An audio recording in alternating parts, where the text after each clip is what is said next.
会的。好的，我想，关于 Burn，你也很熟悉了，我就不做太多的介绍。关于您自己呢，我想，今天就一切都留给你，你来介绍你自己，你来做一个讲座，因为你已经很有名气了，所以我觉得你自己自我介绍比较好一些。好的，谢谢。好，谢谢大家，晚上好。我就直接 share 了。嗯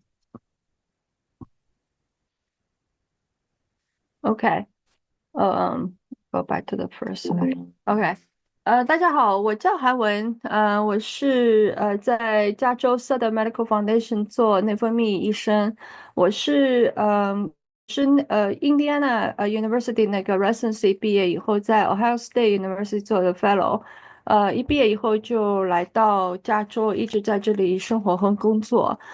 我很喜欢这里，加州的气候啊，各方面也完全改变了我的生活方式。我刚开始是和同事们一起骑车，然后遇到我的教练姚高兴以后，开始跑步，然后开始打铁。2022年，因为在阿拉斯加大铁的时候，我摔车，然后引起脑出血，所以之后就没有再骑车，就在家里骑 trainer，然后我就有一段时间就比较迷茫嘛，然后我教练就说你可不可以，你想不想去 BQ？我觉得 no way I can BQ，但是他一直监督我做力量、做拉伸，所以我去年跑了 Boston，然后今年还会再去跑 Boston。所以that's it，所以就是那天 John 找到我，然后 Kevin 找到我说，Burn 想让我说一下糖尿病，那我也很乐意，因为我的工作70%左右是看糖尿病病人，就是我觉得，因为我们作为专科的话，我们看到糖尿病病的时候，一般已经是比较重的糖尿病，就是家庭科是觉得没有办法 manage 了，那才转到我们这里。但是很多病人他的对糖尿病的预防啊，各方面就是，没有一个很好的意识，就包括很多中国人也是，就是所以，they always say, oh, if I would have, I wish I would have met you 10 years ago, you know。所以，我觉得能够就是花一点时间跟大家讲一讲，糖尿病，我觉得还是蛮有益处的。OK，let's start。糖尿病现在在全世界各地都是一个比较严重的一个疾病。美国现在是14%的病人是糖尿病，但最 concern 的是美国的青少年。每5个青少年里面就有一个是有 pre-diabetes。这个在我们将来的那个社会的这个 structure 整个结构啊，疾病的诊断方面都是一个非常严峻的挑战。因为这些病，他以后慢慢成年以后，他 exposed to 那个 hyperglycemia 的 complication 的 risk 要比你50、60岁才生糖尿病的要高很多，而且很多这些女孩子还要怀孕，很多我们门诊看妊娠糖尿病的时候，很多她其实已经不是妊娠糖尿病，她已经是就是 underlying type 2 diabetes，但是她年纪轻，她也从来没有去看过医生，也不知道自己有糖尿病。所以那个时候就因为我们妊娠糖尿病都是直接上胰岛素的嘛，那个对病人的心理啊、精神各方面的压力，然后对孩子、对宝宝和对妈妈的那种安全都是一个很大的 concern。现在目前的话，60%糖尿病是集中在6个国家：印度、中国，然后接下来是美国、巴基斯坦、印度尼西亚和巴西。嗯、我们印度也是一个非常，跟中国有点像哈，就是因为他们的就是贫富差距很大，然后印度还有一个问题，他们吃素。吃素的病人他碳水的比例非常高嘛，然后就是我不知道这里有没有吃素的朋友，吃素的人他很多呢，他喜欢放各种各样的调料，糖啊、油啊，就是说实话是挺不健康的。我在门诊看到吃素的病人确实是蛮头疼，因为他的那个就是食物的选择的范围就小很多，你让他 increase your protein，it is very hard。在中国现在也是一个非常严峻的考验。中国现在是全世界发病率增长最快的一个国家，就是现在估计是有13%的成年人口患有糖尿病，马上就要超过美国了。但是呢，就是中国跟印度一样，它有一个非常大的一个 social economic 那个 class 的 difference，就是说的白一点就是贫富差距很大，所以很多人他并没有就是这个条件去做 preventive care 啊，每年去查一次血啊，每6个月去测一次血啊，所以他很多人他有糖尿病都不知道，一直等到有了并发症了，去乡卫生所看一下，哦，说你血糖高，那个时候并发症什么都已经出来了。糖尿病的话，有一型糖尿病和二型糖尿病。我们这里在座的，我们估计都不用考虑一型糖尿病。一型糖尿病在成年人发病中也有，但是比较少。一型糖尿病是就是自身免疫疾病，就是胰岛被破坏以后引起的绝对性的胰岛素缺失，这些病人要终身服用胰岛素。那以前像我是不看 pediatric 的，就是我们病人都要17岁以上。现在就是在以前哈，你如果有个17岁、18岁的小孩来看我糖尿病，那 default 就是 Type One。但现在 you never know，你还是得查那些胰岛素抗体啊，查胰岛素水平什么。因为就像我刚才说，5个青少年就有一个是 prediabetes，很多其实就是胰岛素抵抗引起的糖尿病，是二型糖尿病，不是一型糖尿病。一型糖尿病的话，它是终身要，现在它有胰岛素棒，然后还有 CGM，就是那个 continuous glucose sensor。对一型糖尿病的治疗已经是发展这几十年来说是非常迅猛的。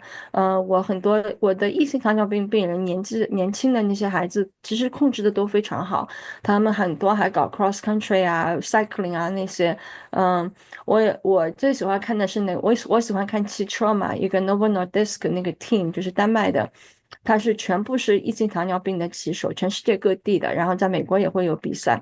我以前还去看他们比赛，我觉得这个是非常值得尊敬。他们还带那个30骑车的时候，还经常考虑他们的碳水摄入啊、血糖调整啊，真的是很不容易。那二型糖尿病的话，就是这是我们大部分时间在 deal with 的病人，他们不是胰岛素缺失，而是胰岛素抵抗。这些病人你去查他的胰岛素，他在早期的时候，他胰岛素是比正常人高的，嗯，然后就是这些占到我们平时 practice 的90%到95%。嗯，就是那我们今天还是主要是说 Type Two diabetes，因为 Type One 的话，它还是生理机制是完全不一样。就是还有一个就是说 Type Two diabetes 最后它胰岛素，它最后还要打胰岛素，但它 that doesn't mean 它就变成 Type One 了。我很多病人就说我以前是 Type Two，现在变成 Type One 了。Type One 和 Type Two that's a completely different pathophysiology. You don't interchange between Type One and Type Two。所以就是你是 Type One，那就是 Type One。所以只是因为你在打胰岛素，that doesn't make you from Type Two to Type One。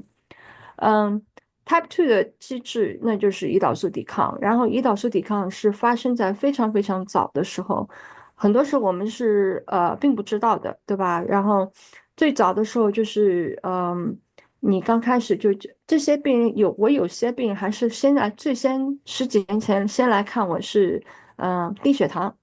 然后就说，哎呀，我吃完东西以后就低血糖，就是 postprandial hypoglycemia。这些就是因为它这个时候它的胰岛分泌，胰岛的那个调节已经出了问题，就是他吃了碳水什么以后，胰腺会非常分泌一个非常大量的insulin 来把他的血糖降下来。很多时候这种病人会出现低血糖，但再过一段时间以后，他们的那个血糖水平就 postprandial，就是餐后血糖就会慢慢慢慢上升。一般我们糖尿病的病程演变是，你先看到餐后血糖上升，再看到空腹血糖上升，然后胰岛素水平下降，最后就是出现糖尿病。那这个在诊断上有什么意义呢？因为我们很少是会去测餐后血糖，对吧？一般医生都会跟你说你明天早上要空腹来抽血，所以就 miss 掉很多 diagnosis。你说哎，我空腹还是蛮好的，但是你不知道你的餐后血糖已经高了。刚才Kevin 给我那个问题的 list 里面也有人，因为我们现在带了 CGM 都能看到，哎，我不管跑步不跑步，我吃完碳水以后，我的血糖就升得很高。That is postprandial glucose impairment。所以接下来这张图片，我觉得是所有有没有糖尿病的人都应该牢记的这张图片，就是你在诊断 Type 2 diabetes 时候，50%的胰岛的细胞 pancreas function is lost，就是不可逆的了。所以我嗯，们等一下，韩医真正生，好呀像我们屏幕上看到的一直是你的图第二张屏幕。，really？这个怎么搞？你是不是有两个显示器？对，现对，在可以了，哦，能看到会变化吗？可以，可以，可以。哎呦，那我刚才说那么多都白说了。没有，因为刚才你都在讲头两张还好。Really？哦，OK，所以这个就是刚才我说的，就是刚开始的话是胰岛水平上升，然后就是餐后血糖上升，然后最后就是发性血糖也上升，然后这个就是我刚才说，就是对我们糖尿病诊断治疗很有意义的一个图片。就是它是GovPharm 的 UKPDS 是一个非常大的临床实验，就是完全 change 整个 Type 2 diabetes 的 management。就是他发现，就是在你诊断，不管你之前多少年，在你诊断糖尿病的二型糖尿病的时候，50%的胰岛的细胞的功能都已经丧失了。哎，Kevin，你能看到这张图片吗？可以，可以，OK，对，所以就是 we have to make a difference in this part，就是在这个前期糖尿病的时候，you have to make a change。你不要就是一直等到你的前期糖尿病变成二型糖尿病了，然后你再开始 concern 说，哎呀，我要开始do something。就是就像我们以前看电影，就是糖尿病的发展，就像泰坦尼克撞冰山一样，它其实之前那个冰山在水下面一个很大很大一块，那个时候船已经撞上去了，你知道吗？等到你看到那个冰山的时候，已经来不及了。所以 this picture is very important for type 2 diabetes management。这个也是一个很有名的一个图片，是 Dr. Franso，他在德克萨斯他的一个，就我们叫恶性八爪鱼，就是它就是体现了，就是说糖尿病胰岛素抵抗是表现在身体的各个器官，然后它是很多的途径的在一起 cause this，it's not just one single pathway。很多时候我们就说，那我们就吃这个药，我 do this。But it's actually involve almost all the organ in your system。我们从最上角开始看，就是胰腺，胰腺有alpha cell 和 beta cell。alpha cell 就是分泌胰高血糖素，beta cell 分泌胰岛素。我们的身体是一个非常精密的一个系统，就是你有一个激素出来，它必定有一个拮抗的激素在边上。就 always keep in the very good balance，就是一个在维持一个动态的平衡，就是你的吃过饭以后，血糖上去了以后，胰岛素出来，这个时候其实胰高血糖素也开始出来，就根据你的具体的血糖的水平，它会不断的做调节。这也是为什么糖尿病病人的血糖那么难控制，因为我们没有一个药物可以代替你的胰腺，代替你的系统做那么精密的工作。你打胰岛素，说我给你3个单位，我给你5个单位。都是就是估测而已。真正的最精密的器官是我们自己的胰腺。然后我们的大脑也会是，就是你吃完东西以后，你不是在吃完以后啊，就是在你吃的时候，你的小肠就会开始分泌各种信号给你的大脑，告诉你大脑我们吃了多少，我们吃饱了，我们不要再吃了。在糖尿病病人这个 bridge 就 broken，他吃完以后他不觉得饱，他不觉得 satisfy，他还想吃，就是很多时候，有时候我也不想老是去说我的糖尿病，比如说啊，你为什么吃这么多啊？你为什么不能节食？他们也是非常，it's very difficult for them too，因为他们这个natural 这个 connection 确实是 lost。然后肠道里面也有 incretin effect，这个等一下我会继续说。然后我们的肾脏也是一个非常勤劳的器官，就是你的血糖高了以后，并不是说你就小便的把尿糖都去掉了，no。你的肾脏重吸收95%的糖，就是你的血糖从肾小球、肾小管里面滤过以后，肾脏会把这些95%的血糖再重新吸收回来，再送还给你。所以，嘿，你看，我帮你又全捡回来了。然后就是胰岛素最大的3个靶器官就是脂肪组织、muscle 肌肉组织和肝脏。就是你在空腹的时候，血糖低的时候，你的胰岛素水平下降以后，你的脂肪就会开始分解，甘油三酯分解变成血糖，对吧？送到肝脏里面开始变成血糖。然后它这个时候如果对胰岛素不敏感的话，它继续分解，它不管你胰岛素水平在哪里，它继续分解，那你的血糖水平就会上升。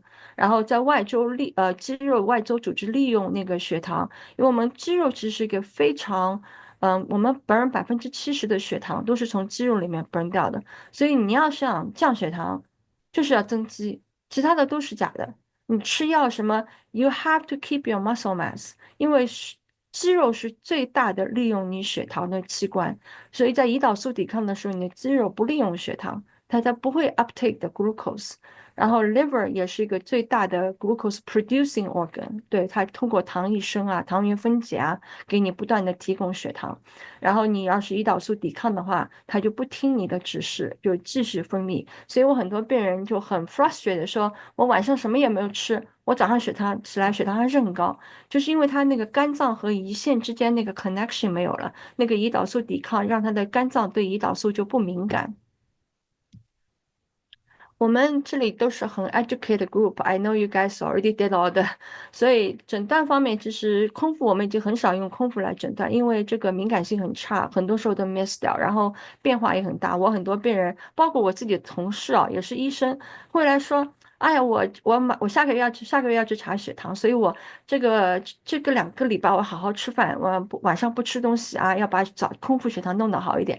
我觉得这个真的是就是 defeat the purpose of your physical exam，right？你不是说要把这个问题藏起来，而是要把这个问题及早的发现，那我就可以及早的干预。所以我们现在都是用糖化血红蛋白 （hemoglobin A1C） 来诊断糖尿病。因为这个血糖它可以 combine to the hemoglobin，那我们的血红细胞是每3个月会代谢一次，所以这个可以 carry on the 3 months average sugar。那就是嗯。所以就是很多病人就跟我说：“哎呀，我血红蛋我 A1C 高是因为我昨天晚上吃了米饭，吃了什么？”我就跟他说：“It doesn't matter，因为我 poke your finger at this point, I wouldn't know your sugar. I only know your sugar at this point. I don't know your sugar last week, last month, but your A1C will。”所以，但是如果你本身有血红蛋白疾病的地中海贫血啊，或者最近输过血的，那你这个 A1C 就不准。所以有时候我的病人血糖突然 A1C 突然很好了，我就要问他你是不是最近输过血了？口服胎压就是75克糖吃完以后2小时去查，这个我们只用在妊娠糖尿病的诊断，不用在一般的临床诊断，因为操作不便。然后现在我们有 A1C，所以也不用用这个。糖尿病诊断现在我们是 A1C 大于6.5，或者空腹8小时，血糖高于126，或者口服75克葡萄糖以后2小时测血糖大于200。然后第四条就是你已经本身有高血糖症状，多尿，口渴多尿，然后blurry vision 啊那些，然后血脂血糖超过200。第四条你就不用重新测，就直接就 diagnosis。第一条、第二条都要重新测。pre-diabetes 的话，这个其实更加relevant to us，是空腹血糖受损，就是每天早上起来血糖就超过100，100到125之间，或者餐后血糖受损，就是血糖到140到199，或者糖化血红蛋白5.7到6.4。我不知道我们这里有多少人糖化血红蛋白是在这个 range 里面。那什么样的人需要测试呢？我觉得我们 group 里面所有的人都需要测试。每次去看医生，就是都应该查一下你的 A1C。他这里还列举一下亚裔的 BMI，因为我们亚裔不能用白人的 BMI 25来诊断，我们23以上，我们的体质比我们的就是糖尿病的发病率已经很高了，所以这点上我还具体说，或者一级亲属有糖尿病，或者有高血压、高血脂，或者以前有妊娠糖尿病的，有 PCOS 的。没有锻炼习惯的都应该查，但对我们来说，就是所有的45岁以上都要查。糖尿病就是我的很多病人就说，你为什么那么紧张我的糖尿病？I don't feel anything, I feel good, I feel good。因为糖尿病我觉得最可怕的地方就是它是 silent，you know, you don't feel anything until you feel it。我总是问我的病人，What do you want to feel? You want to feel a heart attack, or you want to feel a stroke, or you want to feel you're going blind? ，right？所以我们就糖尿病，它把这个并发症分为两类，一个是 micro complicate，就是大血管病变，一个是微血管病变。大血管病变就是冠心病，stroke，然后就是周围血管疾病，微血管病变就是视网膜病变、肾脏病变和神经病变。这些都的 risk 都在30%以上，就是如果你生糖尿病，二型糖尿病这些终身的 risk 都 carry 很高。这个也是一个很有名的 slide，就是如果你有糖尿病，二型糖尿病，你的生命 automatically，就是你的 life expectancy automatically decrease by 6.7 years。如果你有二型糖尿病，再加上你有一次心肌梗塞，你的生命缩短11.2years。如果你有糖尿病，再加上你有心肌梗塞或者和那个 stroke，就生命缩短15.7。那我们想想，我们在美国的话，我们现在的平均寿命是78.8岁，对吧？那你算算，你要少多少年？这个是美国就是前8位的那个死亡的原因嘛。第一个是 heart disease，那都不用说了，那糖尿病是第一名的，related to heart disease。第二个是 cancer，等一下我有专门有一张 slide，就是糖尿病的病人的 cancer 发病率很高，而且他们一旦有 cancer 了以后，他们的 mortality 越高，因为就是可以理解嘛，因为你本身有基础病以后，你对治疗啊、化疗那些效果就容易引起各种并发症，最后容易死亡率增高。然后第三个是 accident，unintentional，就是发生车祸啊什么的。糖尿病病人有19%的 higher risk developing car accident，就是高血糖、低血糖、眼睛突然看不见啊什么的。第五个 stroke，那也是和糖尿病有关。第六个 Alzheimer，这个最近也是一个很火热一个 topic，就二型糖尿病病人他有1.5倍的 risk develop higher risk develop Alzheimer，就是跟他大脑血管的淀粉样变性什么都有关。第7位就是 diabetes，第8位就是就是 nephrotic syndrome 呀那些，就是那我们都知道糖尿病30%的糖尿病人最终都会 develop kidney disease，并且最后引起就是这肾脏透析啊，甚至就是要 kidney transplant。特别是如果是诊断比较年轻的病人。在癌症的话，这个是我最近看到一个 study，我觉得蛮有意思。他们 follow 了20年的，在一个英国的一个 research，就是在他们 follow 这些病人当中，他们发现就是癌症已经超过冠心病，成为二型糖尿病的患者的主要的死因。其中就是他们的死亡率就是一旦这些病人得到癌症，他死亡率要比一般人群高。这个就是因为我们胰岛素高，就是胰岛素抵抗以后，那胰腺要分泌更多的胰岛素来 overcome 你的血糖。这个呢，就是它的胰岛素的受体叫 IGF-1insulin glucose factor，受体，这些受体是刺激细胞生长的，所以就是这刺激细胞生长，它也不管你是好细胞坏细胞，那癌细胞也会刺激。然后你高血糖的病人，他的免疫力都比较差，他的 DNA 的损伤的修复的那个效率啊、频率都很差。然后本身这些脂肪组织还会参与到癌细胞的增殖，影响你的肿瘤免疫。所以肥胖的人就算没有糖尿病，他得癌症的机会，和死亡率都比一般人群要高。我专门要讲一下 Asian，因为我们这里都是 Asian，对吧？就是我们千万不要觉得，哎，我不是很胖，我跟那些300磅、200磅的白人比起来，我也不是很胖，也不用 worry。我们在 Asian population 啊，就是我们同样的体重下，Asian 的那个 body fat 就是要比白人、比黑人的高。这个就是 genetic，there's nothing you can do，right？你看这个 man 和 woman 的，嗯，就是 A 型 Indian，你看他的那个虽然他的body mass index 不算很高，但是他的那个 body fat，然后 diabetes prevalence 都比其他种族的人高。然后就是Asian 得 diabetes，它的肾脏发病非常早，很早就开始出现肾脏的器官的病变。因为我知道前段时间好像有一个女的是得了一个女孩子在上海的，对吧？得了肾脏以后非常透析，非常痛苦，结果跑到瑞士去安乐死了。我看到那个消息，就是你一旦开始透析以后，那个是没有 life quality 的，一个礼拜3次透析的时候，人很疲乏，然后会引起各种各样的并发症。我的那些透析的病人来看我，那个脸色各方面都是很差。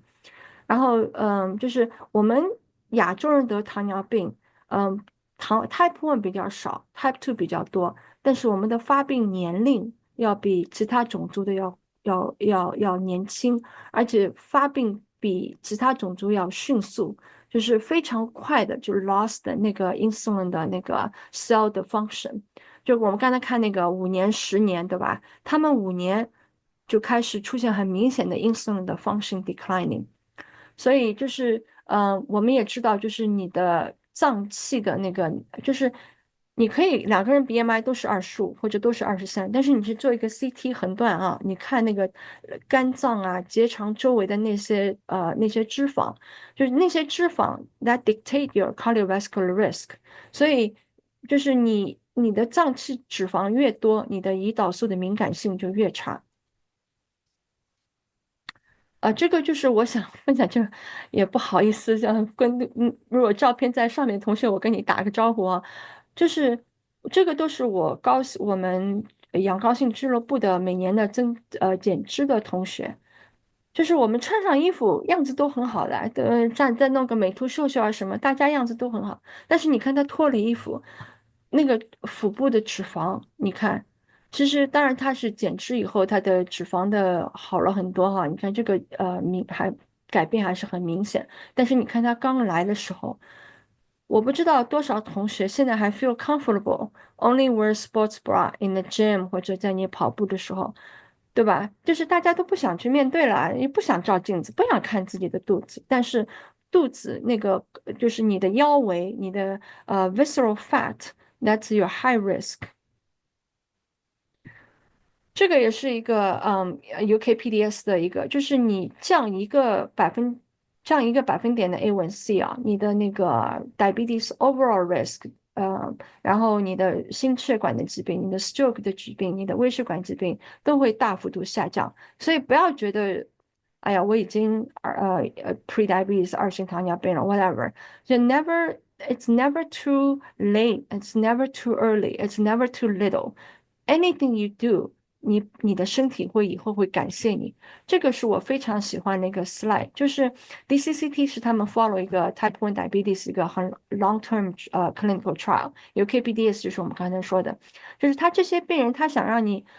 这些 research，他想告诉你什么？就是我们这个实验做了10年以后结束了，这些 researcher 他并没有 give up，他继续 follow 这些病人，但是就是没有 intervention 了，他就是继续看他每个月的 A1啊，每3个月的 A1C 啊，每年的cardiovascular risk。你看他17年以后，所以这些人真的很了不起，这些 research 整整做了17年啊，就是一辈子都在搞这个实验。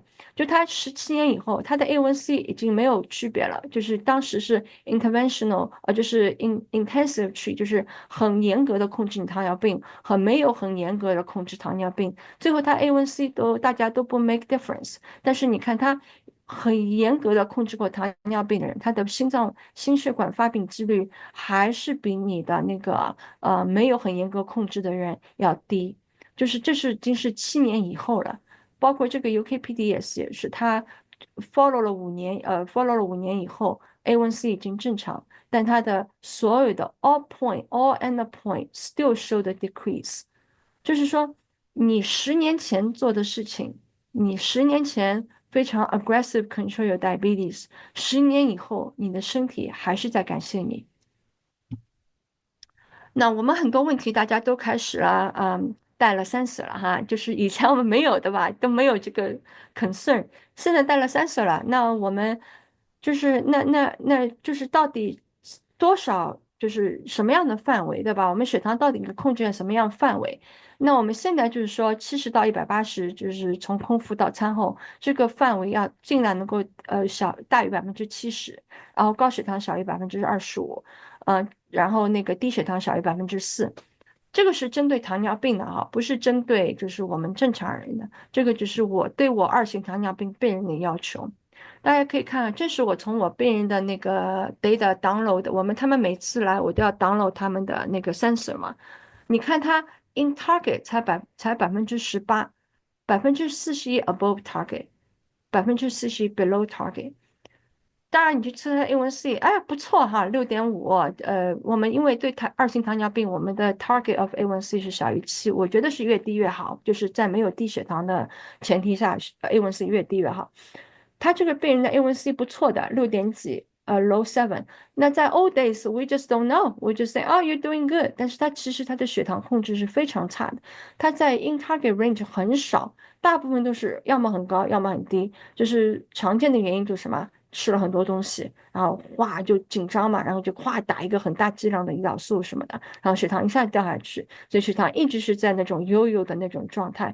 现在就是发现，就是 time in range 是我们的 key point of your diabetes management. You want your sugar in the range, not all over。所以就算你 A1C 好，但并不能 predict 你将来没有心脏病。所以我们以前很困惑，哎，这个病人 A1C 很好，为什么的还是有那么大的那个，还是发生心肌梗塞，还是 stroke，就是因为它 timing range 很差。韩医生，我打断一下，因好，为你现在的这个屏幕刚才你改完了以后，但是实际上你的右边还有一个就是小的 slide 显示。他们现在有人说就是说看不清字，你能不能把它调成就是 single page？什么叫 syncopate 啊？我看就是嗯，看看你我的电脑上是嗯。我们在电脑上实际上是看到的一大一小两个 哦，是 Next slide。Slide 也看到了。对对，嗯刚才还 OK，因为现在字小了，就看起来就会比较费劲。嗯，Screen 改你的 PowerPoint 手不是 Zoom，什么啊？你要在你的 PowerPoint Slide Show 那里面，对你按一下这个。嗯那我把这个缩小一点，这样行吗？可以，这样会好一些。好像还是，但是屏幕的 size 并没有变化。其实我们这边看的相当于是你的辅助屏幕，你是用的嗯，两个显示器哈。对，我经常，因为这个对它的显示器，因为就是直接连到我的 iPad 上面的嘛。哦，我看看你有没有办法能把其你是不实没是不是？关系，自己可以 zoom in 的，自己在手对，机自己可以上你可以 调 zoom 的，实 in，对，际上没你自己可以关系的，调，我都能看着的，对，能看没问题。得到的，你自己调对，大点儿就好了。OK，大我觉家得可以直包容接这样。一下哈。好的，好的。那既然自己可以调，那大家就自己调。好的，那我们继续。OK，有位朋友问我那个 metformin，oops，sorry。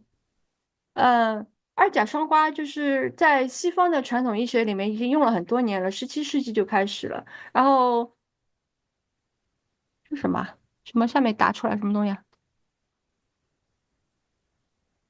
是什么东西啊？为什么下面有什么打出来的字？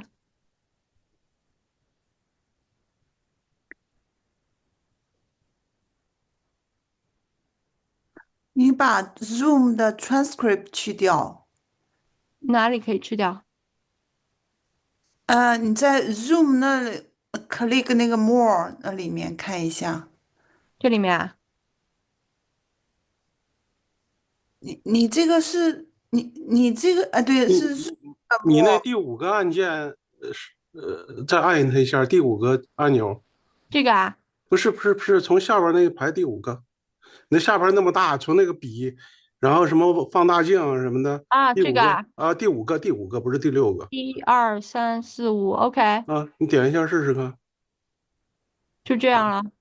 对，这个就可。这啊还好一，OK，sorry，I 点吧，反正它也不是全屏了，就这么着吧啊。don't know what's going on。然后哎呀，it's okay，it's okay。OK，OK，这个是二甲双胍，就是刚才因为有个朋友问我，就是二甲双胍对跑步，他现在吃二甲双胍以后对跑步有没有影响？是没有影响的。二甲双胍是一个很好的药，我们用了很多很多年了，就还是作为糖尿病的那个first line treatment。它的主要的作用是降低葡萄糖的从肝脏的葡萄糖输出，然后可以帮助你的肌肉和外周组织利用葡萄糖，同时它还会抑制你的就是那个脂肪酸嘛，所以进一步会降低你的血糖。然后最近发现就是二甲双胍在糖尿病的那个癌症死亡率和癌症的那个发病率都会降低，当然我觉得可能和本身降低糖尿病风险有关。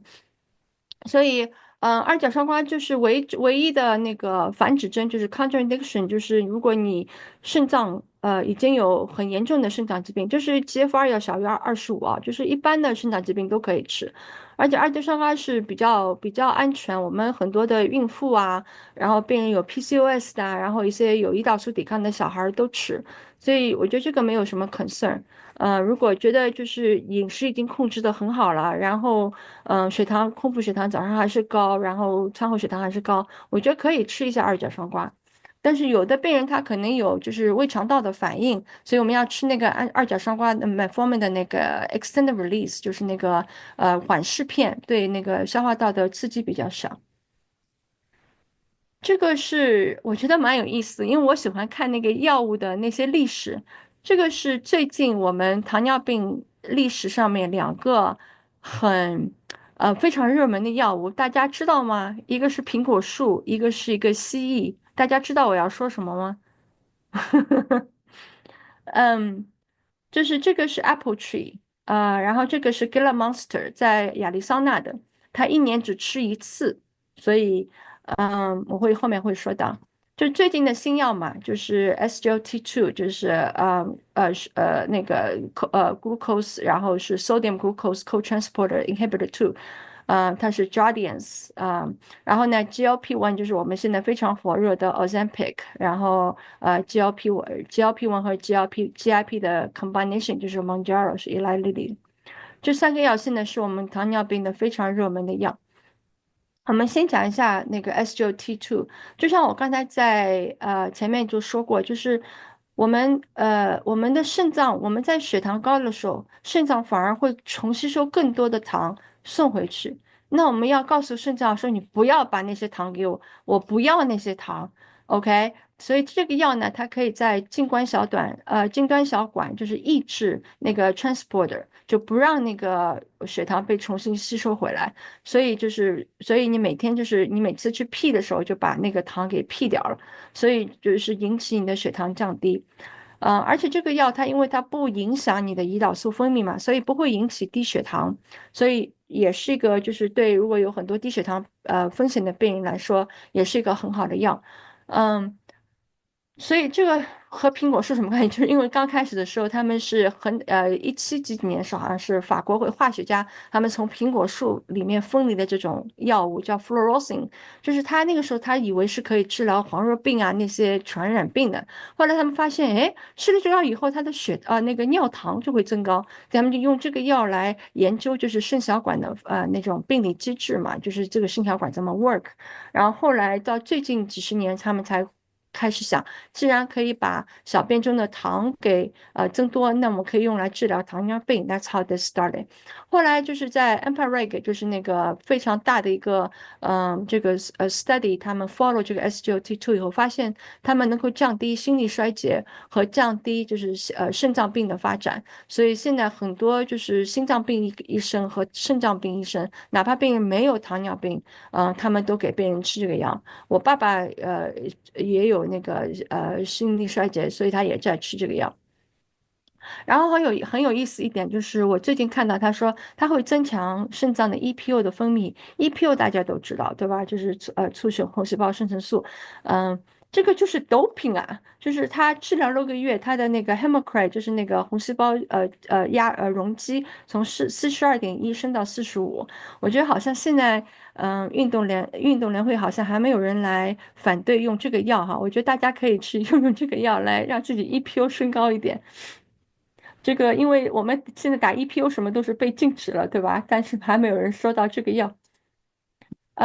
这个就是 incretin effect，就是我觉得很有意思，如果你给病人口服糖50克，或者你给病人静脉里注射50克糖，就是这个黑线是口服50克糖，红线是静脉注射50克糖。你看它的那个这个蓝的部分就是你的胰岛素的差别，就是你给它静脉打胰岛素，它胰岛素静脉打血糖，它胰岛素并没有上升，反而你口服血糖。口服那个葡萄糖，它的胰岛素会上升非常厉害，这就是因为你肠道的反应。That's very famous slide called incretin effect，就是你肠道里会分泌很多那种小的就是蛋白质分子，然后它会促进你的胰岛素分泌，所以引起这个 incretin effect。然后在糖尿病病人这个差别就很小，就说明他的那个胰岛素抵抗以后，这个胰岛素分泌就不明显。所以 GLP-1和 GIP 呢，它们一个在小肠的 L 细胞，一个在小肠的 K 细胞，它们都是会刺激，就是你开始吃饭以后，它会刺激胰岛素释放，也是刺激胰腺释放胰岛素。而这个药它的这个蛋白质它很聪明，就是你的血糖正常以后，它就不 work 了，它只在你血糖升高的时候 work。所以我们的身体真的是非常非常聪明的。然后它会 delay your stomach empty。然后还会抑制你的 glucagon after meals，所以 overall effect 就是你的食欲降低了，因为你的胃还没有排空，它还会把那个信号就是送到你的大脑，就告诉你大脑，哎，长在吃饭了，不要再让他觉得要饱了。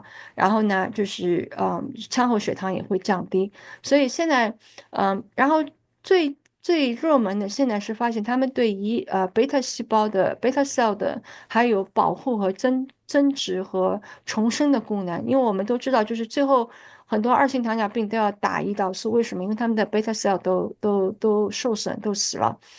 我们年龄在增长，每年我们的贝塔细胞都在死掉，所以如果我们活到120岁，所有的人都有糖尿病，对吧？因为贝塔 cell 都没有了。所以就是它这个药，它能够保护你的贝塔 cell。当然，最 attractive 的是因为，啊、是因为减肥。所以现在很多 celebrity 都用，像这个 Oprah 很有意思。他以前还说，你不能 body shaming，right？everybody should be proud of their body type。他现在自己也去打 Ozempic，然后现在身材好了，所以我觉得每个人都是想要身材好的，对吧？身材不好只是因为 he or she cannot do it。如果他有这个 option，所以我们临床上，哇，这个打 Ozempic 打猛胶简直就是跟一个打 heroin 一样。一旦就是现在有个 national shortage，就很多拿不到嘛，然后病人就非常 stressed out，就哎呀，我没有，我怎么办？我怎么办？就是就是他非常希望能够保持自己的身材，因为这个药一旦停掉，就食欲开始反弹，weight 就开始 coming back。我把糖尿病的这些东西很快的说了一下，因为我觉得大家也不是搞科研的，也不用说的很详细。然后我把 Kevin 给我的那些问题我都看了一下，我觉得总结起来就是，我跑步的时候血糖很高怎么办？我吃饭以后血糖很高，我还不应该不应该跑步？我带了3岁以后我血糖很高，我应该怎么样控制？OK。嗯，我就简单说，因为我也不是 sports medicine，我也不是sports physiologist，所以这些东西也是就是我因为有很多糖尿病病人也需要运动，所以我才跟他们说。我觉得我们这里所有的人大家都不用说应该进行锻炼了，对吧？大家都有这个 common sense，所以才会在这个 burn 的 group 里面。那就是，怎么说呢？就是我们在做实验，就是说你的肝脏糖原能够持续多久啊？我跑了45分钟以后，我肝脏糖原开始下降啦，我的 free fatty acid 开始 burn 啦，什么什么的。大家 keep in mind，这些都是在健康的人群，probably 20岁、30岁的那些健康人中做的。OK，我们都是40、50岁了，对，right？Late 40, early 50，probably early 60 some。我们不是正常人了，我们已经就是有各种各样的代谢性疾病了，包括胰岛素抵抗什么。可能你的血糖还是正常，但是如果你让你的医生给你查一个 fasting insulin level，it might be already elevated。所以我们应该锻炼，that's for sure。你运动的时候，你的肌肉的胰岛素敏感性增加，能够显著的帮助你的肌肉 uptake your glucose。他们有的时候做过一个 compare，就是你在运动的，你餐后去运动，你的肌肉能够 uptake up to 20% 20 times higher glucose than when you just sit there。就说你在吃完饭你去看电视，拿一盆水果去看电视，compare 你出去走一下，出去慢跑一下，那个对，就是对你的肌肉 uptake 你 glucose 那个 rate 会有非常大的区别，而且这个 effect 可以持续到48小时。然后定期的训练可以让你的骨骼肌啊、脂肪组织和肝脏进一步增加对那个胰岛素的敏感性。所以现在，大部分像就是内分泌组织啊、糖尿病组织和心脏组织都是 recommend 每周150分钟运动。Now, this is the key point: is 结合有氧运动和阻力运动。Oops。就是我知道这是个 burn 哈，就是大家都喜欢跑步，OK，每天一定要去跑步，不跑步不知道自己姓什么叫什么了。我也是，我有段时间也是这样。但是我们到这个年纪，我们的肌肉都在流失，每年流失1%。你觉得好像1%没有什么哈，那你5年、10年以后，那就是5%、10%，对吧？特别是经常跑步的，还不注意protein 的 intake，不注意的 replete 你的那个肌肉损失的。可能下降比更加快。嗯，所以那 how to keep your muscle mass, right? Simple way to put it is eat protein and lift weight. 但是我不知道我们在这里多少人是 lift weight。这个在我以前我也没有这个概念，我就觉得很反感我教练让我去做那个weight 训练，我觉得那个在 Strava 上都没有什么的，就是写的 weight training 45 minutes doesn't mean anything。我出去跑个 long run 啊，我出去骑个 long ride 啊，我游个4000米，哇，那看上去就很漂亮。But that's not what's going to make you healthy. It's the resistant training. Resistant training 是什么？就是器械 weights 这些。运动这个呢，就是我开始都不想把这张 slide 放在这里，因为我觉得对大家来说可能都不 relevant。就是运动对血糖，很多人问，就搞我的那个问题里面也有哈，很多人就说我的运动以后我不早上就是空腹去跑，我血糖也会很高，我怎么，就是他们就是做过很多，其实这个其实也是个非常 hot topic，他们 follow 过很多中国的、欧洲的、美国的都 follow 过很多这些病人，就他们现在认为就是运动对血糖的影响取决于你每一餐和运动之间的时间。在各种各样的比较以后，就是 right after meal、post middle meal or long after meal、2 hours after meal、3 hours after meal，他们认为是餐后30到45分钟以后开始进行轻度到中度的强度，这个对血糖的波动最小。那什么叫轻度到中度的强度？就是 VO2 max 小于60，60%的 VO2 max 小于60分钟。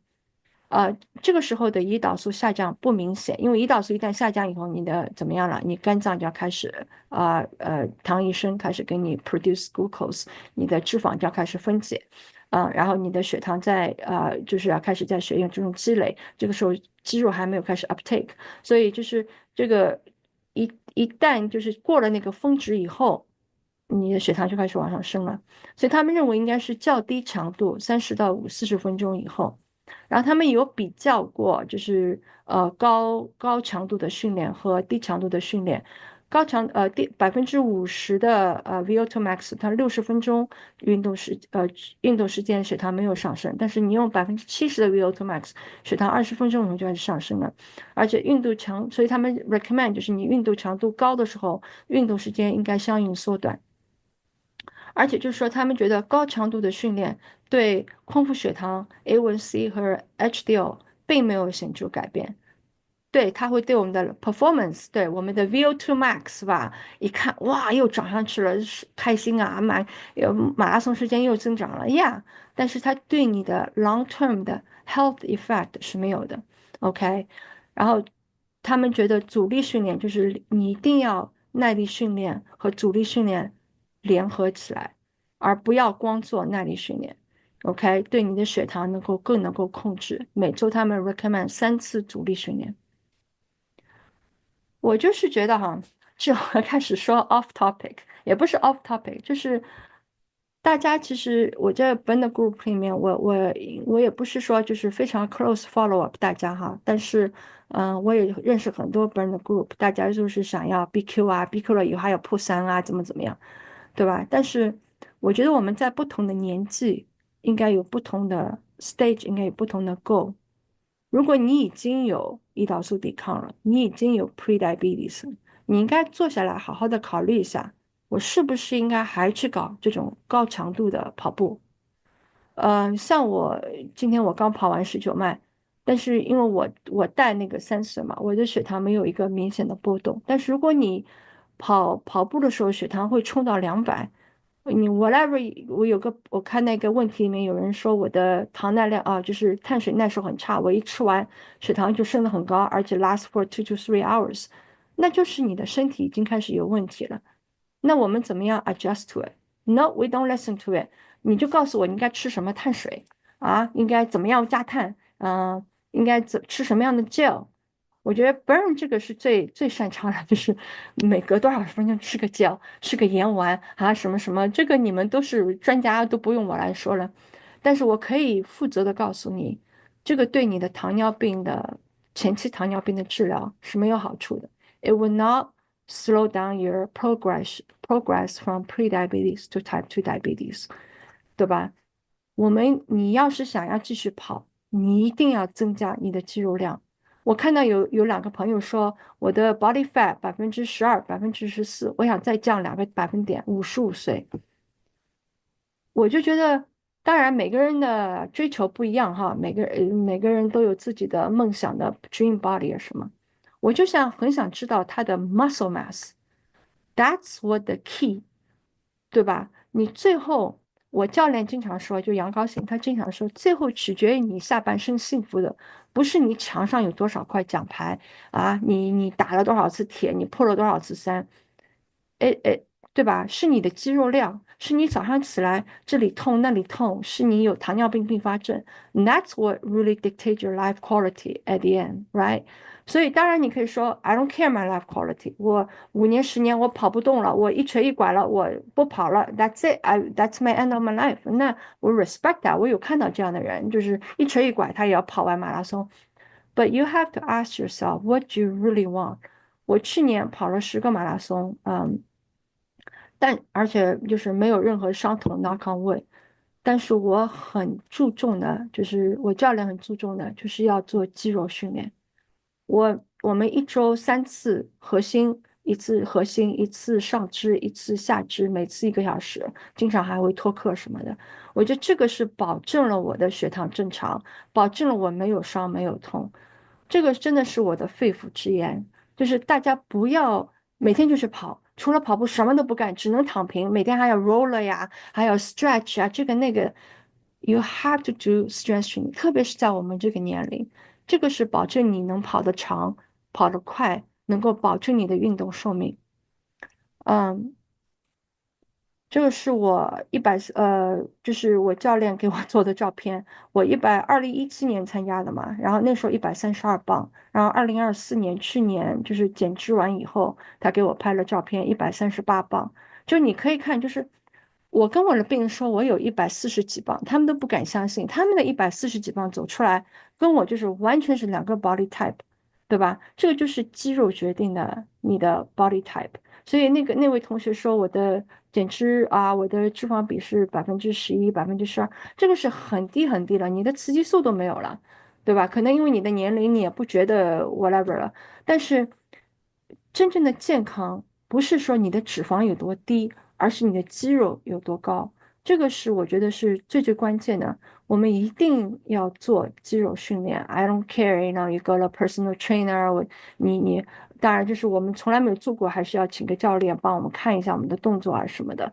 然后这个是今年我们做完增肌以后，哎呀，教练每次让我拍照片，我都要很仔细的比较，看看自己肌肉有没有长进一点。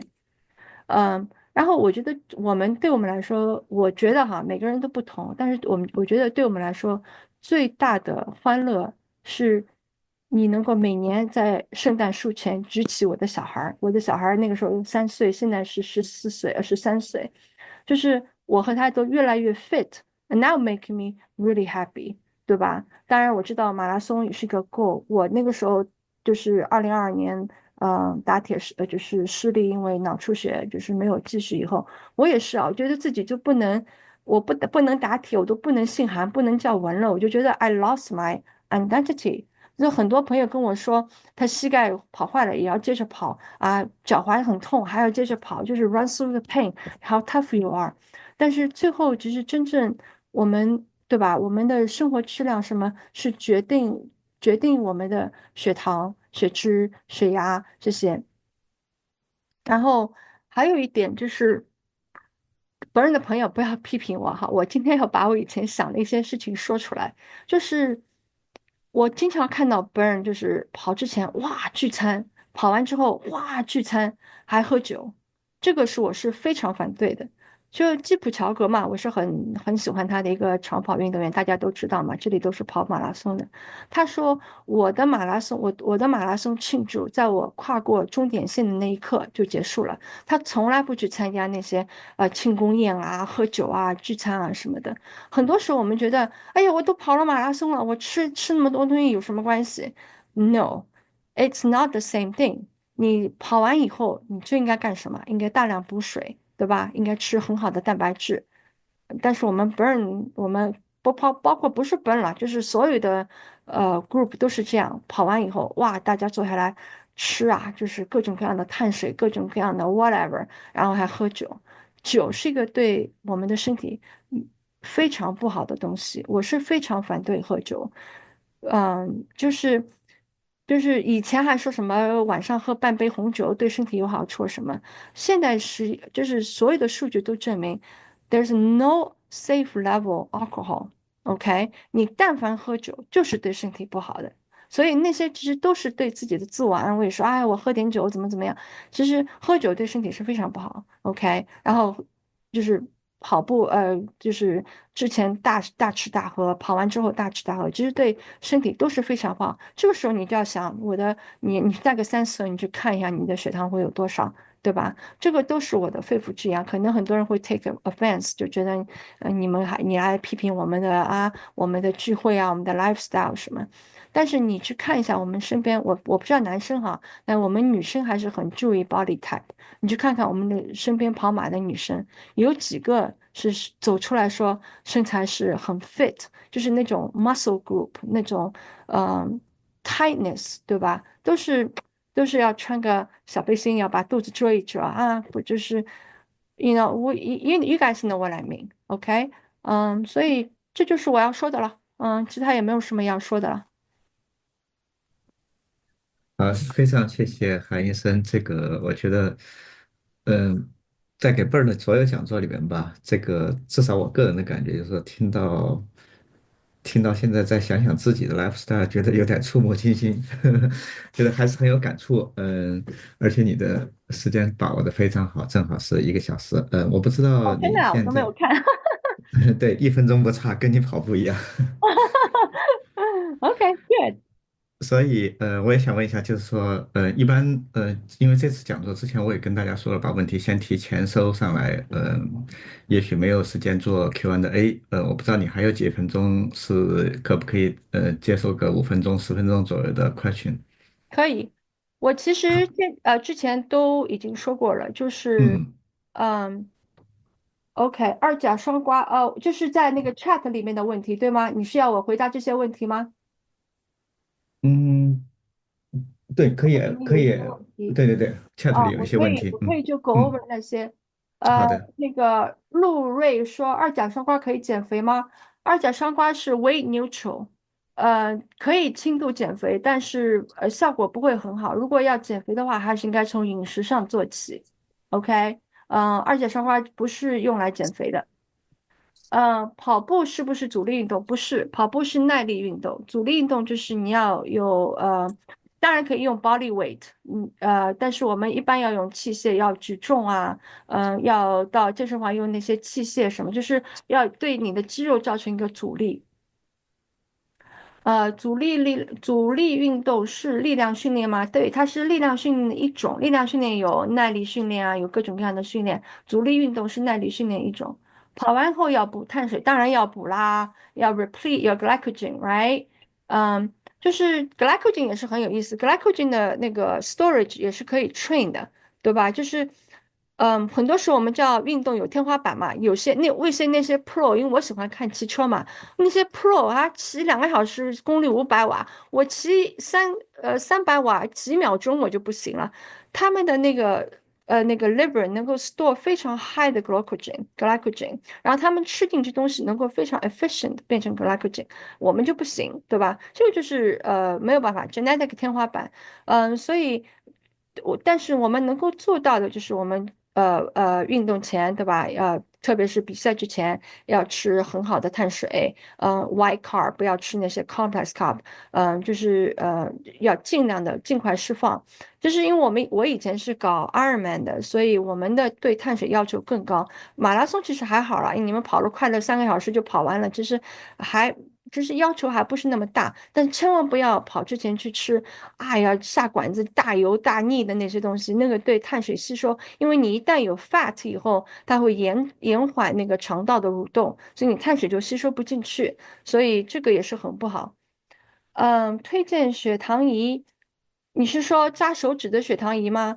扎手指血糖仪现在比较多，就是 AccuCheck，right，One Touch，Freestyle 这些其实都可以，都是 FDA approved，都没有问题。但是我觉得大家但凡有条件的都要用 sensor，sensor 就是 eye opening。It really show you how your sugar is doing when you eating, when you sleeping, when you walking。对你扎手指就那一个 moment，对吧？你就那个点，你不知道你那时候血糖你扎了126，你也不知道你之前是150下来的呢，还是96上来的。You don't see the trending。有 sensor 以后，你能够 see the trending。现在我们市面上的 sensor 是有 Freestyle 和 Dexcom。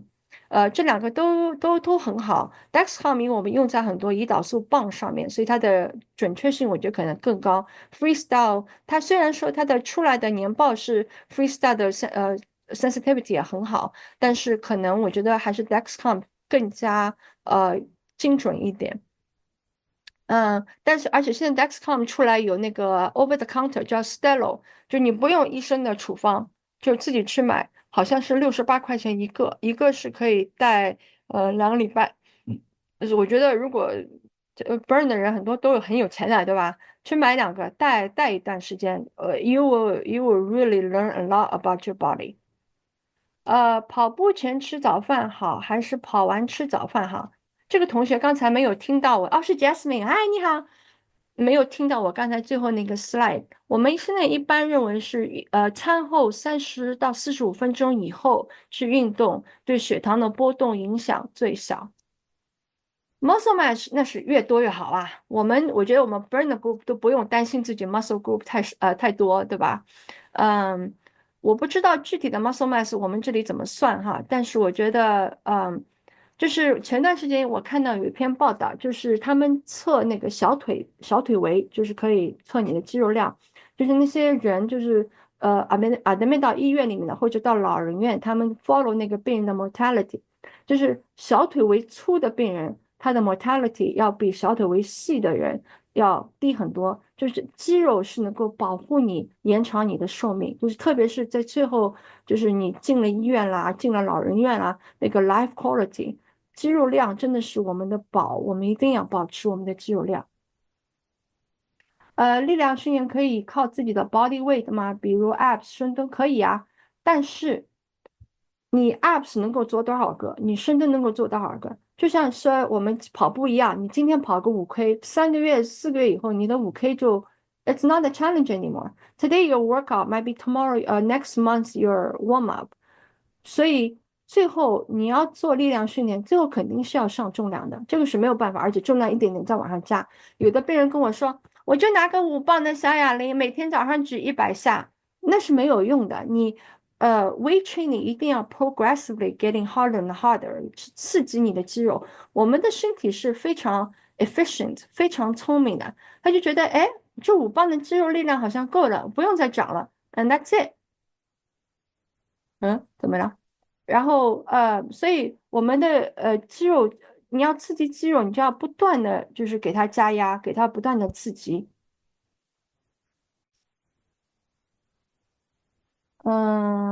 所以金康明先生说，RR 最早在真正这个的发展，请问对二型心应该如何吗？减肥呀，二型糖尿病的那些小孩一定要有 muscle mass，还是这句话，我女儿也是啊，我老公家里全是糖尿病，然后我爸妈也是，我妈才100磅，我爸才108磅，两个人都是 pre-diabetes，所以我们家那个 diabetes history，right？但是我爸妈他们非常 healthy，他们每天都在那里运动。我老公家里面就不运动，所以我女儿经常每个礼拜跟我教练上课，做那些 strength training，然后每个礼拜还出去骑车啊什么，非常 active。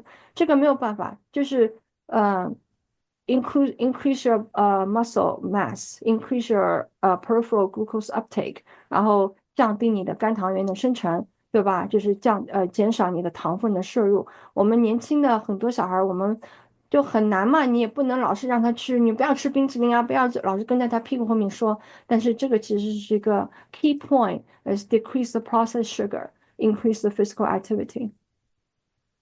Can we take metformin? Yeah, 5.1. You can take it now, or 5.8, right? 我很多病人就是不是我病人啊，就是很多朋友就跟我说，我 A1C 5.7 5.8，我应该不应该 take？我总是跟他们说，你不要等到你 A1C 6.5了、7了、8了，你才说哦，我在 take metformin。那个时候效果就根本没有你在 take 5.8的时候好了。为什么一定要等到你的病已经发展到不可逆了，就像我刚才说的，你二型糖尿病发病的时候，你50%的胰腺细胞已经受损了，不可逆了。那个时候你要说哦，我要开始吃药了，是吗？但是很多病变，糖尿病的那些并发症，它已经 it's already cooking there。You just don't know，你也不可能去做个心脏造影啊，做个肾脏病啊，血尿检查啊什么的，对吧？所以能够早控制，当然要早控制。如果你能够通过自己 lifestyle 把自己的 A1C 降下来，那是最好。如果你觉得你 tried everything，you still cannot get your A1C under control，then you should try the medication。肌肉训练是全身肌肉训练吗？当然是全身肌肉训练啦，对吧？你的所有的肌肉都会 increase your glucose uptake。对，你要是跑步，当然可以做下肢训练，但是我跟你讲，你跑步的时候上肢训练也是很重要的。我们摆臂的时候都是靠上肢肌肉，然后你如果没有很好的核心，你的人是松松垮垮的，对吧？也没有用的。所以不是光练腿的，要练屁股，要练核心，要练上肢，都要练。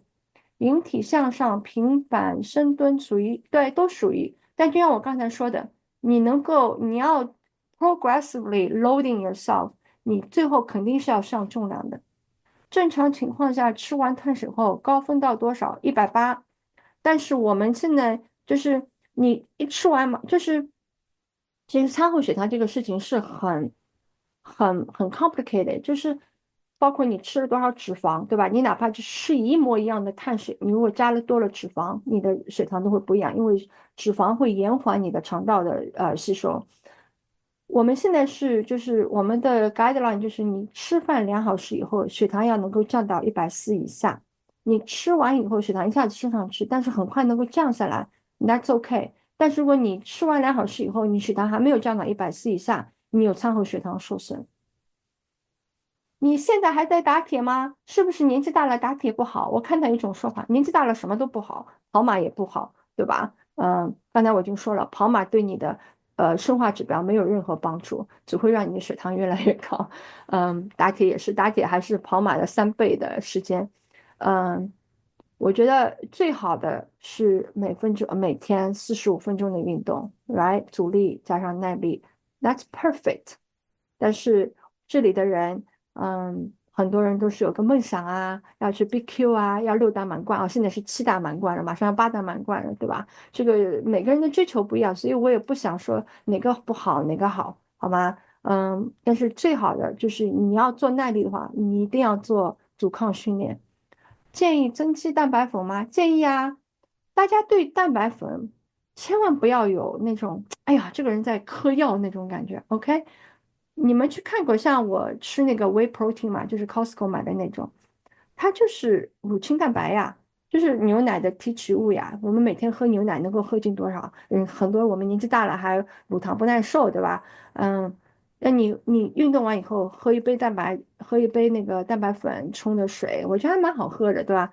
能够直接补充20克。你吃一个鸡蛋，你才多少蛋白质？你还要需要肠道的消化。你吃一块牛肉，你说那我跑完步以后我马上去吃块牛肉，那里面还有 fat，你还不能直接就是吸收进去。就是吃那些 real food，当然很好，我们应该吃 real food。但吃 real food 的话，你的吸收的百分比和你吸收的时间是有区别的，对吧？特别是你吃牛排这种高热量的东西，高油、吃高脂肪的东西，那我们最好就是跑完步，做完重训以后30分钟之内马上补充蛋白质，那最好的就是喝蛋白粉。但是我是每天早上跑完步或者做完上完重力课以后，喝一杯20克。所以大家千万不要觉得，哎呀，这是在 doping 啊什么的，对什么身体是没有什么，就是一个牛奶的萃取物而已。正常人的吃饭需要注意方式吗？No。其实真正就是很多网上很多人说啊，先吃蔬菜，再吃土豆，再吃鸡蛋，再吃牛奶，哎，doesn't matter，到了你的胃里都是一模一样，大家都一起排，一起切割，一起吸收，好吗？最重要的是你的碳水的质量。Carb and carbs are different。我教练总是跟我说，You have to understand，你没有，there's no bad carb，对吧？你比赛前你要吃白碳、快碳。你比赛以后，或者你在减脂的时候，在增肌的时候，你要吃 complex carbs，对吧？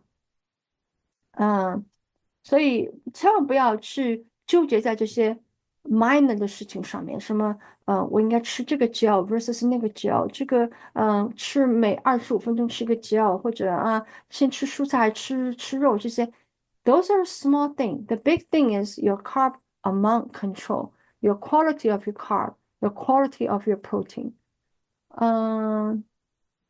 还有什么？REI Sports 卖的 protein 品种更多，不知道是不是？哎呀，这些都是智商税啦，都是一样的。你只要看 whey protein，OK，那些乱七八糟什么里面各种各样的牌子什么，我也不吃 REI，所以我也不太看那些东西。所有这些 supplements，berberine、cinnamon、anything，you have to understand。药物公司像这些依赖利啊，这些 Novo Nordisk，他们的嗅觉是非常灵敏的。如果这个 supplement works，it's already become medicine，right？就像 metformin，就像刚才那个苹果树的那个 Jardiance，他们已经变成药了，赚上亿美元啊每年。那为什么 Burberry 没有成为药呢？因为没有用嘛，对吧？你可以吃啊，但是 probably won't do anything bad，but you know but everybody has different belief. Intermittent fasting 会降低血糖吗？Intermittent fasting 会降低体重，但是现在的实验表明，就是它对心脏疾病、对血糖整个 A1C 没有帮助。OK，intermittent fasting compared to calorie restrict diet 没有区别，所以 intermittent fasting 其实就是一个 fancy 的 way to restrict your calorie。如果你在 intermittent fasting 时候全吃蛋糕啊什么的，it wouldn't do you any good. Your diabetes still gonna progress. Use your common sense，对吧？什么是好的 carb？对啊，杂粮啊，红薯啊，就是complex carb，oats 是最好的。我每天都吃，每天早上都吃，就是也是我教练教我的，每天早上都要吃 oats。然后我们减肥的时候，增加减脂饮的时候都吃紫薯啊这些的。植物蛋白与动物蛋白有区别吗？有啊，动物蛋白是全的，就是20个氨基酸，植物蛋白不是全的。所以你要是素食的话，或者你只吃 vegan 的 protein drink 的话，你的蛋白补充是不全面的。您在哪儿出诊？我在 Central Valley Modesto。我跑完后一般喝325毫升 Premier Protein 蛋白质30克，还有其他营养。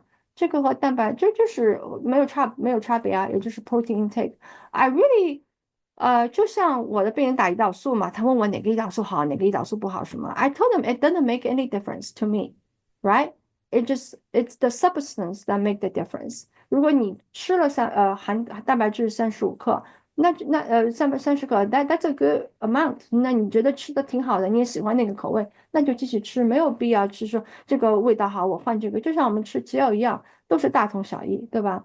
什么是 complex carb？刚才我已经说过了。好了，还有什么问题吗？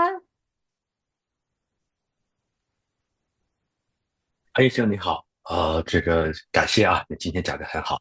我是刘子涛医生，是做辅助生殖的妇产科医生，所以我提的问题就是说呢，对于 PCOS 的患者，一般您建议什么时候开始做糖耐量的筛查？如果筛查正常的话，那么需要每隔多少年再筛查一次？多谢啊。PCOS 病人，我们是我看的，当然就是很多病人他不来看我，那我们也没有办法。我们看 PCOS 的话，我们每3个月就做个 A1C 的，因为我是在积极的治疗他嘛，我要看我的 follow up，我的treatment effect 什么，特别是他们要准备要怀孕的，很多 PCOS 都是来看我都是因为要准备去怀孕的嘛，这都是 high risk patient。我们是每3个月就做 A1C 的，我们我们诊所不做糖耐量，除非他们已经怀孕了。所以我不知道你是不是因为你们 gynecology 对这个有点指针有点不太一样，但是我们就是做 A1C，然后我还 check 他们的 lipid，很多时候还 check 他们 insulin level，我看他们有没有 insulin 抵抗啊，胰岛素抵抗，他们一般都有胰岛素抵抗嘛，然后我们还 follow 他们的 testosterone level 啊，FSH 啊那些的。我们生殖科医生或者产科医生做的都比较简单。那么当然了，我们在怀孕期间做的含糖量是用100克，这不同意，就是非怀孕的患者用75克，这是不一样的。对。那么当然了，就是我们像我们不孕症有大量的 PCOS 的患者，那么我们当然了，对我每次咨询的时候都会告诉他们这个 metabolic syndrome，但是我们不会查那么，就是因为我们的患者人群不一样，我们很少有需要介入，就是说这个 endocrinologist 来需要介入的，所以我们很少就是说每隔3个月查一次 hemoglobin A1C。那么不过就是说，确实我们不知道就是应该 how often and we should check the patient for the patient who has PCOS。对，我觉得所有的 PCOS 病人都应该有看过糖尿病，至少看过1次2次，有一个大致的诊断方案。因为我很多病人就是 PCOS 一直没办法怀孕，看了很多非常 frustrated，但是我们治疗以后，他们马上就怀孕了，对吧？因为那个怀孕它的时间都是很 sensitive 的，你32岁拖到35岁，拖到38岁就高龄了。所以我觉得所有的 PCOS 病人，如果你能够 refer 的话，都应该去 refer 给内分泌医生看一下，到底还有，因为很多就是比较少嘛，但是有的病人他不是 PCOS，他虽然诊断上是 PCOS，但他有内分泌的疾病。你知道吗？它有一些就是inherited 的那些内分泌疾病，它会和 PCOS 症状上是一样的。那这些病人要专门做处理的，不是说你大家全部是 PCOS，所以我觉得就是如果是你觉得就是这些病的诊断不是很明显啊，或者就是用了药以后也没有什么改变啊什么，我觉得他们应该去看内分泌医生。感谢韩医生啊。那么就是说以后希望有机会继续去请教。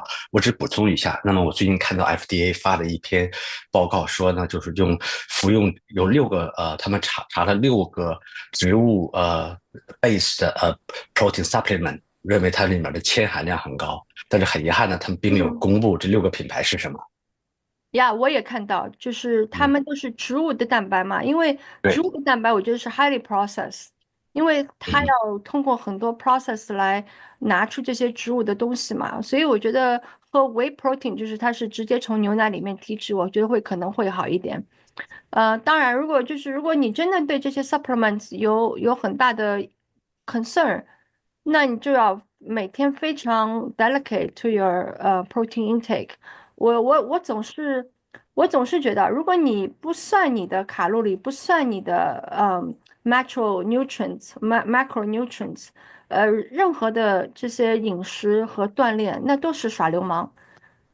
你不要跟我说什么 I eat very well whatever，我的病人全部要带他们的 food log，带他们的 glucose log，就是数据说话。就是我的教练也是，每天吃多少蛋白质什么，全部要 log in，全部要在那个 MyFitnessPal 上给他看，否则的话全是耍流氓。所以如果你能够从饮食当中得到我们身体每千克能够拿到一到1.6克的蛋白质，你能够吃到这个量。OK， The problem is，很多时候我们吃不到这个量，我们的碳水和 fat 已经爆表了。你吃块牛排，你那个蛋白质还没有吃到量，你的脂肪已经爆表了，那你怎么减脂？你怎么增肌？对吧？这个就是一个就是取舍吧。我觉得，如果你能够吃很 lean 的 protein，每天吃鸡胸肉，我减脂的时候确实啊，每天吃鸡胸肉，吃到我要吐啊。不管你怎么做，做到后面那都是很难受的。那就是但是它是 high growth protein，you know seafood and everything。所以我觉得大家其实可以算算自己的 macronutrient，不要每天就是看那里，哎呀，我要减脂，我要减肥，我要体重要这样，体重是一个非常落后的指标。因为我看到有朋友已经跟我讲，他们在测内脏的那个脂肪的指数什么，that's a very advanced，that's very good。不要每天来跟我讲你体重，我增了多少磅，我减了多少磅。It doesn't really mean anything，特别是像我们这个年纪，就像我刚才那张照片，我还比原来还胖了6磅，对吧？但是你看我比原来 lean 很多，那 BMI 呀、体重啊那些，它只是就是对不运动的糖尿病病人他减肥，of course，但对我们来说意义其实不是很大。韩医生你好，谢谢讲座。我有一个很快的，我姓张军，我问一个可能比较大家经常问的问题，就是作为一个今天提到了糖尿病的防治，作为我们要注意的群体，那么就是能不能简单说一下比较健康的一日三餐怎么吃？就是很多人说早餐一定要吃，或者说要吃好晚餐什么的，大家讨论，您能不能给一些专业的介绍？就是说比较简单，不用像特别那种像你训练啊、增肌啊那种，就是说大致给我们一个指导。其实我的糖尿病病人哈，你说出来你可能都不相信，我对他们的一日三餐没有要求的，我只要求他们的总量。不是说，哎呀，我要每天吃3次饭，两次pre meal snacks 什么的。现在的很多的证据已经表明，就是 it's a calorie deficit that makes difference，而不是说我要把它我们以前就是 old time，我们 diabetes 说跟病人说要吃6餐。OK，然后每餐之前还要加个零食啊什么的。其实现在这些其实都已经过时。我有的病人他晚上上班，或者有的病人他是长途开车开卡车，他一天只能吃2餐。I told them that's okay. You have to live with your body. You have to live with your diabetes, right? 你如果一天只能吃2餐，但是最重要的是每天你的碳水要控制，每天你的蛋白质一定要保证。That's my only two requirement.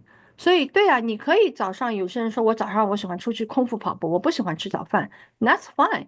或者有些人说我不吃中饭，我要空腹16个小时，我要16+8，That's fine。有些人说过午不食，我中饭吃完以后我就再也不吃东西了，That's also fine。但是你最重要的是，你每天的肌肉，你每天的蛋白质到了没有？你每天的碳水控制了没有？对吧？所以你每天的碳水的质量如何？所以我们现在一般认为是蛋白质要早上吃掉60%。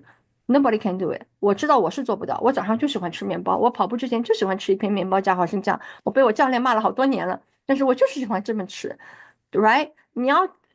你像我们比如说我是60公斤，我一呃1000克，每1000克要吃1克的蛋白质的话，我要吃60克蛋白质，我早上要吃36克蛋白质，我吃不掉的，那我就喝蛋白粉20克，然后就这样，我还是花生酱里可能还有一点蛋白质，but that's it。所以每个人都有自己的 lifestyle，don't follow a very rigid schedule。It's never gonna work。我很多病人就说，你不要跟我讲了，你就给我一个 list，我就按照你说的吃，and that never work。OK，我们最后还是回到自己的 lifestyle 里面，所以你千万不要觉得有个什么 diabetes diet，有个什么 perfect diet works for everyone。No。OK，你只要记住碳水的量要控制，要吃好的碳水，蛋白质要吃高优质蛋白质，量一定要保证。That's it。太好了，谢谢。Yeah。好check 一下时间，现在9点25，所以我们今天稍微有点拖堂了。非常谢谢韩医生，我觉得你给我们打开了一个很大的窗口，让我们看到了很多事情，然后同时也给了，特别是对泵非常重要，因为你给我们敲了一个非常及时的警钟。我们从30多岁、40多岁一群人组成了 Burn，到今天大家都是40多岁、50多岁，甚至有60多岁的人了。所以这也是为什么我们现在做这些讲座，然后你的这个专业知识给我们这个帮助，我觉得是这些年我们讲座里面最好的一个。非常感谢。刚才有一个所以我想我们今天的讲座就可以结束到这里。但是刚才有一个问题我看不明白是什么，就是女人为什么要擦 哦，就 testo？是那个 PCOS，就是PCOS 的诊断，这位同学可能不太了解，就是 PCOS 诊断就是女性也有一点点 testosterone，是我们的肾上腺分泌的，就像男性也会有一点点 estrogen，对吧？我们女性的 testosterone 如果水平很高的话，就会影响到我们代谢，就会她月经不准啊，skip period 啊，然后毛发增生啊什么，然后就不能怀孕，所以这是 PCOS 的一个表现。insulin，所以 PCOS 为什么会有 PCOS？因为他们就是胰岛素抵抗。所以刚才那位同学说，他的 PCOS 病人都不来看内分泌，我觉得其实是一个，it's a problem。因为 PCOS 它其实是一个内分泌疾病，它是胰岛素抵抗引起的。胰岛素是个非常坏的 hormone。It's a very necessary hormone, but it's a very bad hormone. It make you very tired。你吃完很多碳水以后，哇，就想去打瞌睡了，2小时就想睡觉，对吧？就是胰岛素出来在 work，然后胰岛素还会刺激你的细胞的增殖啊，会引起你的那个生癌的几率增高，同时它也会刺激你卵巢里面的 testosterone，所以 testosterone 一旦高了。然后你的 testosterone 和 estrogen 的 level 一旦变化以后啊，你的内分泌系统，女生的内分泌系统就开始受到变化，不能怀孕啦，毛发增生啦，月经开始闭经啦。我有很多病人2年、3年、4年都没有过月经，就是因为 PCOS。所以我们一旦就是把他们体重降下来，increase their insulin sensitivity，给他们吃 metformin 啊，让他们 weight loss 呀，然后他们的testosterone 降下来，马上就怀孕了。所以是女生也要查 testosterone，就是这个 group 的被 patient。好，谢谢你回答了最后一个问题。我们今 OK，天时间已经拖得很长了，非常感谢。尤其是晚上，你明天还要上班。好，谢谢大家，非常感谢。OK，大家再见，晚安。好，谢好，谢拜拜。韩医生，再见。谢谢。再见。